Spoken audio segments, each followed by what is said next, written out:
தமிழ்நாட்டிலையும் SIR sir எனப்படும் வாக்காளர் மறுசீரமைப்பு நடந்தா என்ன? ஆனால் இந்த ஆதார் கூட பொருந்தாது என்று சொல்லிதான் பீகாரில் ஒரு மோசடியாக தேர்தல் சீர்திருத்தம் என்ற முறையில் வாக்காளர்களை 65 லட்சம் பேரை நீக்கியிருக்காங்க. நீக்கப்பட்டவர்கள் பெரும்பான்மையானவர் யாரா? முஸ்லீம் மக்கள், தாழ்த்தப்பட்டவர்கள், ஆதிவாசி மக்கள், இவர்களை திட்டமிட்டு நீக்கியிருக்கிறார்கள். பீகார் மாதிரி தமிழ்நாட்டு மக்கள் இல்லை. பீகாரில் ஒரு பெரிய பிரச்சனை என்னென்னா, புலம்பெயர் தொழிலாளர்கள் அதிகமாக இருந்தார்கள். அதுலேயும் குறிப்பாக ஆண்கள் இருக்கவே மாட்டாங்க, பெண்கள் தான் இருப்பாங்க. அதனால் அவங்க புலம்பெயர்ந்து போயிடுவாங்க, வர்றதில் கொஞ்சம் சிக்கல். ஆனால் தமிழ்நாட்டில் அப்படி இல்லை. தமிழ்நாட்டில் நமக்கு ஒரு பயம் இருக்கிறது. நான் சொல்லிடுறேன், ஓப்பனாக சொல்கிறேன். வடநாட்டிலிருந்து அல்லது பீகாரிலிருந்து அல்லது நார்த் ஈஸ்டர்னிலிருந்து வடகிழக்கு பகுதியில் இருந்து வந்தவர்களை வாக்காளராக்கி அது பிஜேபிக்கு சார்பாக வாக்களிக்க செய்கிற ஒரு ஆபத்து இருக்கிறது. வடநாட்டுக்காரர்கள் பற்றி ஒரு ஆராய்ச்சி பண்ணியிருக்காங்க. என்ன ஆராய்ச்சினா, எங்கெங்க வேலை செய்கிறாங்கிறதுக்கு இல்லை, ரயிலில் டிக்கெட் வாங்குறது, ரயிலில் டிக்கெட் திருப்பி எடுத்துகிட்டு போகிறது, பேங்க் அக்கௌண்ட் ஆப்ரேட் பண்ணுறது, இதை வச்சு பார்த்தீங்கன்னாவே 70 லட்சம் பேர் இருப்பாங்கன்னு சொல்கிறாங்க. 70 லட்சம் என்பது ஒரு சாதாரண எண் இல்லை, அது ஒரு பயங்கரமானது. அப்போ இவர்களை வாக்காளர் ஆக்கிற ஒரு ஆபத்து இருக்கிறது. நீங்கள் நல்லா கவனித்து பாருங்கள். இங்கே தமிழ்நாட்டுக்கு வேலைக்கு வந்திருக்காங்க, அவங்க என்ன எக்ஸிக்யூட்டிவாக இருக்காங்களா? ஐயாவது எடுபடி வேலையை தான் செய்கிறாங்க. கட்டிட தொழிலாளியாக இருக்கிறாங்க, கான்ட்ராக்ட் தொழிலாளியாக இருக்கிறாங்க. படிப்பறிவு ரொம்ப குறைவாக இருக்குது. அவனுக்கு இந்தியை தவிர வேறு எந்த மொழியுமே தெரியாத ஒரு நிலைமை இருக்கிறது. தமிழ் நல்லா பேசுகிறாங்க, தமிழ் இப்போ கற்றுக்கிட்டு பேசுவாங்க. அதனால் அந்த ஆபத்து இருக்கிறது என்று தான் சொல்கிறாங்க. 50க்கும் மேற்பட்ட உலக நாடுகளில் 100 கோடிக்கும் அதிகமான ஆகாயம் தமிழ் பார்வையாளர்களுக்கு பேரன்பும் திருநன்றி. வணக்கம் ஆகாயம் நண்பர்களே. தமிழகத்திலும் சார் எனப்படும் வாக்காளர் சீரமைப்பு நடைபெறுமா? இதனால் என்ன தாக்கம் ஏற்படும்? இதை பற்றி பேசுவதற்காக அரசியல் விமர்சகர் திரு துரைபாண்டியன் இங்கு வந்திருக்கிறார். வணக்கம் திரு துரை. வணக்கம். தமிழ்நாட்டிலையும் எஸ்ஐஆர் சார் எனப்படும் வாக்காளர் மறுசீரமைப்பு நடந்தா என்ன? தமிழ்நாட்டிலும் மறுசீரமைப்பு நடைபெறும். அதை சீஃப் எலெக்ஷன் கமிஷனர் கூட்டம் நடத்தி ஒவ்வொரு எலக்ட்ரல் ஆஃபீஸர் ஸ்டேட் லெவலில் இருக்கவங்கள்ட்டையும் பேசியிருக்கார். அதனால் தமிழ்நாட்டிலும் நடைபெறும். பீகாரில் நடைபெற்றதுக்கு அவர்கள் சொன்ன காரணம் என்ன? நவம்பர் மாதம் தேர்தல். ஆனால் அவங்க என்ன பண்ணாங்க? ஜூன் ஜூலையில் ஆரம்பித்து செப்டம்பரில் முடிச்சிட்டாங்க. அதுக்கு அவங்க சொன்ன காரணம் என்னென்னா, பீகார் எல்லை பகுதியில் இருக்குது, வெளிநாட்டுக்காரன் வந்துட்டான், முஸ்லீம்ஸ் வந்துட்டாங்க. நான் ஓப்பனாகவே சொல்கிறேன், முஸ்லீம்ஸு வாக்காளர் இதில் சேர்ந்துட்டாங்க. அதனால் தேசத்துக்கு விரோதமான சக்திகள் எல்லாம் ஒன்று சேர்ந்து விட்டார்கள்னு சொன்னாங்க. இப்போ அங்கே வாக்காளர் ஸ்பெஷல் இன்டென்சிவ் ரெஜிஸ்ட்ரேஷன், சிறப்பு வாக்காளர் சீர்திருத்தம் நடைபெற்றது. அந்த நடைபெற்றதுக்கப்புறம் என்னத்தை கண்டுபிடிச்சிங்கிறது தான் முக்கியமான கேள்வி. 65 லட்சம் பேர் நீக்கப்பட்டிருக்கிறார்கள், 24 லட்சம் பேர் சேர்க்கப்பட்டிருக்கிறார்கள். மொத்தம் கிட்டத்தட்ட 7,89,00,000 இருந்தது. இப்போ 65 லட்சம் குறைஞ்சி 7,24,00,000 வந்திருக்கிறது. சரியாக எனக்கு ஞாபகத்தில் சொல்கிறேன். ஒன்று. அப்போ நீங்கள் வெளிநாட்டுக்காரன் எத்தனை பேரை கண்டுபிடிச்சிங்க? அதாவது இந்தியாவிலோட தேசிய அவமானம் என்று நான் நினைக்கிறேன். ஆதார் அட்டையை வாங்க வேண்டும், உங்கள் வங்கி கணக்குக்கு கொடுக்க வேண்டும், ரேஷன் கார்டுக்கு கொடுக்க வேண்டும், வெளிநாட்டுக்கு போவதற்கு பாஸ்போர்ட் எடுத்தால் அதற்கு கொடுக்க வேண்டும், எல்லாத்துக்கும் ஆதார். செத்து போனாலும் ஆதார், ஆஸ்பத்திரிக்கு போனாலும் ஆதார், ஏன்னா என்னோடய இருப்பிடத்துக்கான சான்று. அப்போ ரேஷன் கார்டு என்ன? அது ஒன்றுக்கும் பொருந்தாதுன்ட்டாங்க. ஆனால் இந்த ஆதார் கூட பொருந்தாது என்று சொல்லிதான் பீகாரில் ஒரு மோசடியாக தேர்தல் சீர்திருத்தம் என்ற முறையில் வாக்காளர்களை 65 லட்சம் பேரை நீக்கியிருக்காங்க. நீக்கப்பட்டவர்கள் பெரும்பான்மையானவர் யாரா? முஸ்லீம் மக்கள், தாழ்த்தப்பட்டவர்கள், ஆதிவாசி மக்கள், இவர்களை திட்டமிட்டு நீக்கியிருக்கிறார்கள். இன்னும் சில இடத்தில் காங்கிரஸுக்கு பெரும்பான்மை கிடைக்கிற வாக்குகள் இருந்த இடத்தில் அங்கேயும் நீக்கியிருக்கிறார்கள். அதனால் சார் என்பது அவர்கள் சொன்ன எந்த இலக்கையும் அடையவில்லை. வெளிநாட்டுக்காரங்க 3 பேரை கண்டுபிடிச்சிருக்காங்க. அதனால் அவங்க சொன்னது பீகாருக்கு சொன்ன காரணம் வேறு.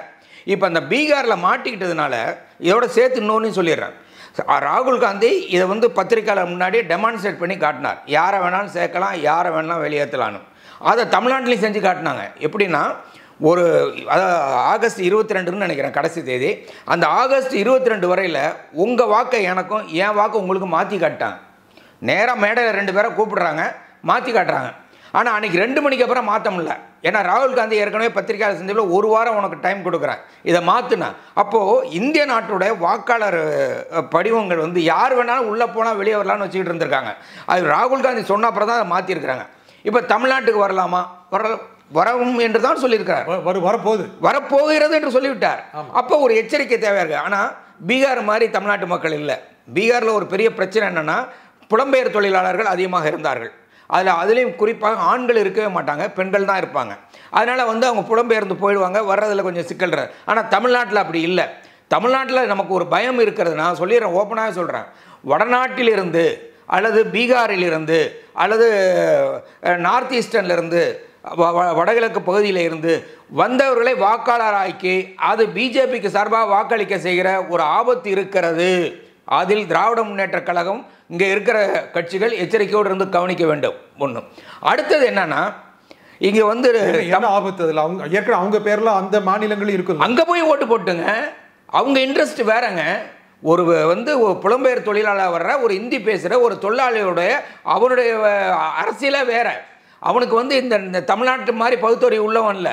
அவன் அங்கே பீகாரில் இன்னைய ராமர் உண்மையாக வாழ்ந்தவர்னு சொல்லி அப்பாவியாக ஏமாந்துக்கிட்டு இருக்கிற கூட்டம் அது. அதை இங்கே கொண்டு வந்து வச்சு அதுக்கு பணத்தை கொடுத்து அவங்கள பத்திரப்படுத்தி நீ வேலை செய்கிற மாதிரி வேலை செய்ய, ஓட்டு வரும்போது மட்டும் எனக்கு போடுன்னு சொல்கிற ஒரு ஆபத்து இருக்கிறது. அதை இல்லை என்றெல்லாம் சொல்ல முடியாது. வடநாட்டுக்காரர்கள் பற்றி ஒரு ஆராய்ச்சி பண்ணியிருக்காங்க. என்ன ஆராய்ச்சினா, எங்கெங்கே வேலை செய்கிறாங்கிறதுக்கு இல்லை, ரயிலில் டிக்கெட் வாங்குறது, ரயிலில் டிக்கெட் திருப்பி எடுத்துகிட்டு போகிறது, பேங்க் அக்கௌண்ட் ஆப்ரேட் பண்ணுற, இதை வச்சு பார்த்தீங்கன்னாவே 70 லட்சம் பேர் இருப்பாங்கன்னு சொல்கிறாங்க. 70 லட்சம் என்பது ஒரு சாதாரண எண் இல்லை, அது ஒரு பயங்கரமானது. அப்போ இவர்களை வாக்காளர் ஆக்கிற ஒரு ஆபத்து இருக்கிறது. அதனால் திராவிட முன்னேற்ற கழக தலைமையில் இருக்கிற அணி எச்சரிக்கையோடு இருந்து அவர்கள் கண்டுபிடிச்சிருவாங்க. நீங்கள் 60,000 இதுலேயும் தேர்தல் நிலையங்கள்லையும் அங்கே வந்து தேவையான அளவுக்கு திராவிட முன்னேற்ற கழகம் அதனுடைய அணியை சேர்ந்தவர்களுக்கும் முகவர்கள் இருக்கிறார்கள். அது பீகார் மாதிரி இல்லை. பீகாரில் பல தொகுதிகளில் முகவர்களே கிடையாது, அந்த கட்சியோட ரெப்ரசன்டேட்டிவே கிடையாது. நீங்கள் மேற்கு வங்காளத்தில் கூட அது மாதிரி நடந்து போச்சு. பயந்துக்கிட்டு எதிர்கட்சிக்காரங்க யாரும் வரவே இல்லை, அவங்களா ஓட்டு போட்டுக்கலாம். அது மிஷினில் குயிக்காக போடலாம். முன்னே பேலட்னா கூட குத்தணும், கொண்டு போகணும், போடணும், அப்படி வரணும். இப்போ மிஷினில் ஈஸியாக யார் வேணாலும் போடலாம். அப்போது வந்து ஒரு பெரிய ஆபத்து இருக்கிறது. தமிழ்நாட்டில் இருக்கிற திராவிட முன்னேற்ற கழக தலைமையில் இருக்க மதச்சார்பற்ற முற்போக்கு கூட்டணி, இந்தியா கூட்டணி எச்சரிக்கையோடு இருந்து இதை கவனிக்க வேண்டும். இது நீங்கள் சொல்கிற 70 லட்சம் பேர் 50 லட்சமோ 70 லட்சமோ அப்படியே என்ன பிஜேபிக்கா போட்டுருவாங்க யாரு? ஆமாம், இன்றைக்கி இந்தி பேசுகிறவன் மத்தியில் அந்த மனநிலை இருக்கிறதுன்னு நான் சொல்கிறேன். இன்னும் அவன் வந்து மாட்டுக்கறி சாப்பிட்டாங்கன்னு சொல்லி அடித்து சாகடிக்கும் போது கூட அவன் கேள்வி கேட்குறான், மாறவே இல்லையாங்க. நான் என்ன சாப்பிடணுங்கிறது என் உரிமைங்க, நான் என்ன உடை உடுத்த வேண்டும் என்பது என்னுடைய உரிமை. ஆனால் இந்த உரிமையை கூட புரிந்து கொள்ளாமல் கஞ்சியும் இல்லார் அதற்கு காரணமும் என்ன என்று அறியாருன்னு சொன்னான் பாரதி. அது மாதிரி இருக்கிறவங்க நிறைய பேர் இருக்காங்க. நீங்கள் நல்லா கவனித்து பாருங்கள். எங்கள் தமிழ்நாட்டுக்கு வேலைக்கு வந்திருக்காங்க. அவங்க என்ன எக்ஸிக்யூட்டிவாக இருக்காங்களா? எங்கேயாவது எடுபடி வேலையாக தான் செய்கிறாங்க. கட்டிட தொழிலாளியாக இருக்கிறாங்க, கான்ட்ராக்ட் தொழிலாளியாக இருக்கிறாங்க. படிப்பறிவு ரொம்ப குறைவாக இருக்குது. அவனுக்கு இந்தியை தவிர வேறு எந்த மொழியுமே தெரியாத ஒரு நிலைமை இருக்கிறது. தமிழ் நல்லா பேசுகிறாங்க, தமிழ் இப்போ வந்து கற்றுக்கிட்டு பேசுவாங்க. அதனால் வந்து அந்த ஆபத்து இருக்கிறது என்று தான் சொல்கிறார். அது வந்து விட்டதுன்னு பயத்திலாம் சொல்ல, எச்சரிக்கையோடு இருக்க வேண்டும் என்று சொல்லுகிறேன். இதில் என்ன செஞ்சிருவாங்க? ஒரு நீங்கள் வெறும் நீங்கள் வட மாநில தொழிலாளர்களை பாஜக சார்பாக அல்லது பாஜக நீங்கள் பார்த்தீங்கன்னா கர்நாடகாவில் ஒரு குறிப்பிட்ட தொகுதியில் ஒரு வீட்டுக்குள்ளே 80 வாக்கு இருந்திருக்கு. அது இது மாதிரி ஒரு 10க்கு 10 இருக்கிறது. 80 வாக்கு இருந்திருக்குங்க. அந்த 80 வாக்கு இருந்த இடத்துல போய் பார்த்தாக்க அங்கே யாருமே இல்லை. யாருங்க அவங்களானா வேலை செய்ய வருவாங்க போவாங்க, இங்கே யாரும் தங்க இல்லைன்னு ஒரு வீட்டில். இப்போ என்ன நடந்திருக்கு தெரியுங்களா உங்களுக்கு? ஒரு வீட்டில் நிறைய வாக்காளர் அடையாளத்தை மொத்தமாக கடந்திருக்கு. முந்தானத்து போய் பார்த்தா அதெல்லாம் கொளுத்தி விட்டாங்க. ஏன்னா அவங்க ஒரு விசாரணை கமிஷன் வச்சுட்டாங்க. ராகுல் காந்தி பேசினவருடைய அடிப்படையில் கர்நாடக அரசாங்கம் ஒரு விசாரணை கமிஷன் வைத்தவுடன் இதையெல்லாம் கொளுத்தி விட்டாங்க. அது யாருன்னு எல்லாத்துக்கும் தெரியும். பிஜேபியில் கண்டெஸ்ட் பண்ணவர் தான் கொளுத்தி விட்டுருக்காரு. அப்போ இதெல்லாம் பண்ணியிருக்காங்க. அப்போ இங்கே அப்படி பண்ண மாட்டாங்கன்னு எப்படி சொல்ல முடியும்? என்ன வேணாலும் நடக்கலாம். அதாவது இது வந்து குஜராத்தில் இது மாதிரி நடந்திருக்குங்க. நான் ஓப்பனாக சொல்கிறேங்க. குஜராத்தில் போன சட்டமன்ற தேர்தல் முடிஞ்சு வந்தோன்னே ஒரு முஸ்லீம் பெரியவர் வர்றாரு. அவரை பார்த்து கேட்குறாங்க, நீங்கள் யாருக்கு ஓட்டு போட்டீங்க? வழக்கமாக தான் அப்படின்னா. என்ன வழக்கமானா யாருக்கு போட்டீங்க? பிஜேபிக்கு தான் போட்டேன். ஏங்க பிஜேபி தானே முஸ்லீம்களை அடித்து கொண்டுகிட்டுருக்கான்னு எப்படி போட்டீங்க? நான் உயிர் வாழணும்னா பிஜேபிக்கு ஓட்டு போட்டேன், இப்படி தான் சொன்னார். நீ இன்னும் பொதுவெளியில் இருக்குது, பத்திரிகை இன்டர்வியூலே இருக்குது. அப்போது மக்கள் மத்தியில் ஒரு பயத்தை ஏற்படுத்தி வச்சுருக்கிறாங்க. இன்றைக்கி வந்து அரசாங்கம் நீங்கள் பார்த்தீங்கன்னா எலக்ட்ரல் ஆஃபீஸர் இந்த அப் இனிஷியோ வாய்டுன்னு சொல்லுவோம், ஆரம்பத்திலேருந்தே தவறு என்று சொல்லுவோம். எலக்ட்ரல் ஆஃபீஸர் அப்பாயின்மெண்ட் பண்ண விதத்திலேயே தப்பு நடந்திருக்கிறது. அதான் யார் இருக்கணும்? உச்சநீதிமன்ற நீதிபதி இருக்கணும்னு சொன்னால் அதுக்காக ஒரு சட்டத்தை கொண்டு வந்து திருத்திட்டு எதிர்க்கட்சி தலைவர், ஆளுங்கட்சியை சேர்ந்த பிரதமர், இன்னொரு மந்திரின்னு மாற்றிக்கிட்டாங்க. இப்போ யார் எலக்ட்ரல் ஆஃபீஸர் யாருன்னு யாருங்க டிசைட் பண்ணுறது? இவர் இவ்வளோ அவசரமாக ரிசைன் பண்ணிவிட்டு ஒரு மாதத்துக்குள்ளே அவருக்கு அப்பாயின்மெண்ட் கொடுக்க வேண்டிய அவசியம் ஏற்பட்டது என்ன? அப்போ இதெல்லாம் சந்தேகத்தை கிளப்புகிறது. அதனால் வந்து நிச்சயமாக எந்த ஒரு நாட்டிலும் இப்படி நடந்திருக்காது. ஆனால் வாக்காளர் சீரமைப்பு தேவை தானே? வாக்காளர் சீரமைப்பு தேவை. எப்படின்னா ஓட்டு போடுறதுக்காக, ஓட்டை நீக்குவதற்காக இல்லை. நல்லா கவனிச்சு, ஜனநாயகத்தில் இல்லை, கர்நாடகாவிலையும் சரி, நீங்கள் இப்போ நீங்கள் பீகார்லையும் பார்த்தீங்கன்னா யாரெல்லாம் எதிர்க்கட்சிகளுக்கு வாக்களிப்பார்களோ அவர்களை நீக்கி இருக்கிறார்கள். தமிழ்நாட்டில் இல்லை, தமிழ்நாட்டில் வந்து ஆளுங்கட்சியாக திராவிட முன்னேற்ற கழகம் இருக்குது. அது ஒரு மிகப்பெரிய கட்சி, அதாவது கிராமம் வரையில் நீண்டு இருக்கிற கட்சி. அதுக்கு வந்து வாக்காளர்கள் முகவர்கள்லாம் ஒவ்வொரு வாக்குச்சாவடியும் வைத்திருக்கிற கட்சி. அதனால் இங்கே செய்ய முடியும்னு நான் சொல்ல, செய்ய முடியாது. ஆனாலும் பாஜக எந்த நிலைக்கு வேண்டுமென்றாலும் போவார்கள். இன்னைக்கு வந்து விஜயை இந்த கரூர் சம்பவத்தை காட்டி வளைக்க நினைக்கிறவர்கள் எது வேணாலும் செஞ்சு அரசியலுக்கு வரணும். வெக்கமே கிடையாதுங்க. அதிகாரத்துக்கு வருவதற்கு யாரும் வெக்கப்படுவதே கிடையாது. அதனால வெக்கம் இல்லாமல் என்ன வேணாலும் செய்து அதிகாரத்துக்கு வருவார்கள். ஆனால் ரொம்ப டிரான்ஸ்பரண்டாக தானே இருக்கும். எங்க இந்த சீர்திருத்தம் ரொம்ப டிரான்ஸ்பரண்டாக எல்லாருமே பார்க்கக்கூடிய அளவுக்கு, எல்லாமே ஆய்வு செய்கிற அளவுக்கு மாற்றணும். தமிழ்நாட்டில் பீகாரில் யாருங்க பார்த்தாங்க? பீகாரில் பல பேர் வந்து அழுதாங்களே. டிவிக்கு முன்னாடி சொல்கிறாங்க, ஏங்க நான் ஒன்றுமே சொல்லலை, நான் என் பேரை நீக்க சொல்லி என் பேரை நீக்கிட்டாங்கிறாங்க. ஒரு 110 வயசு உள்ளவருக்கு வாக்கு கொடுத்துருக்குறாங்க, செத்து போனவங்களுக்கு வாக்கு இருக்குது. இதெல்லாம் யார் பார்த்தா? அப்போ அதே மாதிரி இங்கே செய்ய முயற்சி செய்தால் திராவிட முன்னேற்ற கழகம் தலைமையில் இருக்கிற அணி பிஜேபி எதிர்த்து மிகப்பெரிய இயக்கங்கள் நடத்துவார்கள், அதை தடுப்பார்கள். இல்லை, தேர்தலுக்கு முன்னால் நடத்தணும்னு நினைக்கிறாங்க. இப்போ நடக்க போகுதுன்னு தான் நான் சொல்கிறேன். ஏன்னா இப்போ போன வாரம் தான் சீஃப் எலக்ட்ரல் ஆஃபீஸர் ஒவ்வொரு மாநிலத்தில் இருக்க தேர்தல் ஆணையரோட இதில் என்ன வீடியோ கான்ஃபரன்ஸில் பேசி முடிவு பண்ணியிருக்காங்க.